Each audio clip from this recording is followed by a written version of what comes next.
So in terms of other YouTuber finances, who do you think is the most irresponsible in 2026? It's Freddy. It's gotta be Freddy. More than Hooie. Oh yeah, no, unquestionably. Hoovie's not that bad. I joke about Hooie a lot because I'm closest with Hooie, and he does do some crazy stuff. But Freddy, you know, he's Florida. Freddy is Florida. Freddy encapsulates Florida in one person, and I love him for it. And that's why we all watch his videos. He is beloved for that reason because he does crazy stuff. Like as crazy as what he's doing with cars, that's his finances. His finances are the half fire destroyed Porsche 918 of finances. That's what it is. Do you think he should have bought that car? No, I think he should have bought either of them. I think both of those cars were beyond saving. But what about the views he's made from the channel? Yeah, right. And so I'd be curious to see what the numbers all are in terms of both revenue from that and whatever loans he's got on the cars, which I've heard are significant. And so like, I'd be curious to see if it's teasing out. If I were Freddy, I would be putting up a lot more content, a lot more frequently on the cars. We would want that because I love his videos. I think he should be posting every other week. Totally. Just a good cadence. Every other week, every other Tuesday, every Monday morning. Give me every week and clickbait me, Freddy. Clickbait me. I'll take it. I'll take it. That's how bad I want to see Freddy. But he doesn't, and I think he's leaving a lot of money on the table. Freddy is certainly not optimized at all. You know what's so funny? We got him up on an email for people to reach out to help him, and it's tavaresneedshelp12@gmail.com, and we implored anyone who's watching who thinks you could help Freddy in his business and take some workload off his plate, email with a submission of why you should be... Was Tavares Needs Help without the 12? Was that taken? I just figured it was like mid-podcast, and he was just lamenting of his work schedule. I'm like, dude, well, why don't we just find you right now some people that want to help you out with your channel? And I'm like, okay, like assuming Tavares Needs Help is taken on Google. Right, you want to make sure that there's one that is... Like right now, because it was mid-filming. It was... Have people reached out already? Yes. Yeah, so we created the Gmail. You're forwarding it off to him? And we just gave him the email login. Oh, don't do that. It's good. The same thing is going to happen that happens for the rest of his life. We still have like the account password and everything. You need to manage it, Jack. You need to go in there. I do not want to sit Freddy. You got to call Freddy every week and be like, Freddy, did you reach out to this guy? Troy is in Orlando. He's got an impact driver. I think he would go a long way with just a little bit of help. Someone who's like, hey, where's our video this week? But if you're interested, you want to make it happen, Tavares Needs Help 12.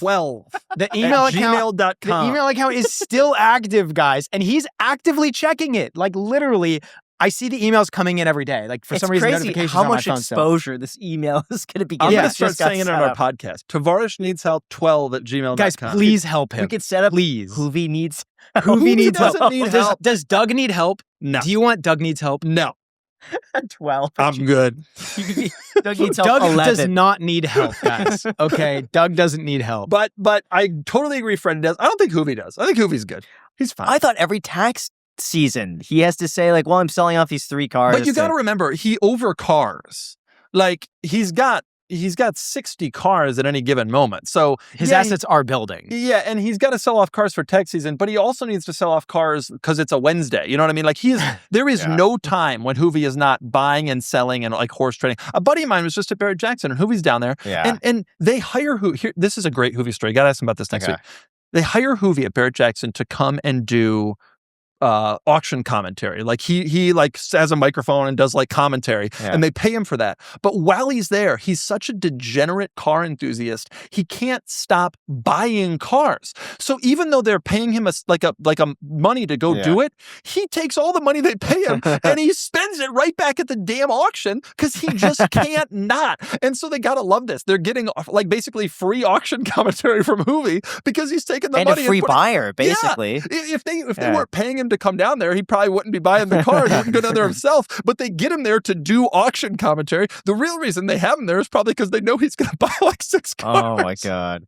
It's kind of like giving a gambler money at a casino. Like the casino's giving, hey, here's 20 grand. Right. Give a degenerate gambler, tell him, hey man, you get to come to this casino and do a little video on the casino. Yeah. But by the way, you'll also have a lot of free time during the big nights of action, whatever you want to do, Yeah, I remember the first time he invited us to Barrett Jackson, he bought a Fisker Karma 2012.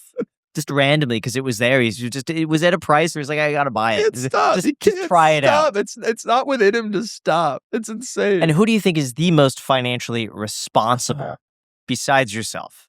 I don't really know that much about the finances of a lot of these guys, other than that most of them scare me. You know, YouTube in general is a business in which, like, to get into it, you kind of have to be nuts. And so, like, we're like the only logical, rational people on this platform. Like, does that ever hit you? Ed Bolian. You think Ed? Yeah. Yeah, he's probably the most financially responsible of all of them. But keep in mind, as you say that, you're talking about a man who owns a Bugatti Veyron. That's the most financially responsible. But he's up on the car. Yeah, he is. Yeah. But, like, think about that. Like, that's the level we're talking about here. You know, the answer to this is Harry Metcalf. Do you know Harry? Here's a British YouTuber, and he started Evo Magazine, which is a big British, and he's my absolute favorite car YouTuber. And he seems to be pretty, he's like an older guy, and he's like a rational person, and he's pretty funny. I love him more than any car YouTuber. I'm sure he's got it all figured out. Shmee, yeah, for sure. He buys a lot of fast depreciating hypercar type stuff, but maybe there's money there to do it. I don't really know how that all works. My understanding with him, his work ethic is crazy. He posts so often, and he has a very lean team. Like, my understanding, when we did a podcast with him, he's filming himself. Yeah. And then he's editing, I believe, himself. He just goes to the hotel and just, like, churns out the video. I mean, it's nice to not really have the people. And he's posting, like, daily, like every other day. He's been doing that for like 10 years. He definitely grinds. There's no question. However, he also buys some cars that I'm like he got an SF90 Ferrari, which is like, no car in history has depreciated more than this car. Like that. Yeah. There's a lot of editing videos in the hotel room at night to make up for the simple value loss in that individual car. You know, that sort of stuff scares me. I'm afraid for all of them. And I often sit here and I read their comments. I mentioned this in our pod, but I read their comments, and the comments are like, you're a rich YouTuber. What are you complaining about? And I know, because I've heard stories, that this person is about one video away from bankruptcy, you know, like, and everybody's like, because they have all this stuff, people think they're really rich, but I know all of the stuff is financed to the hilt, and they're like, you know, they're desperately chasing.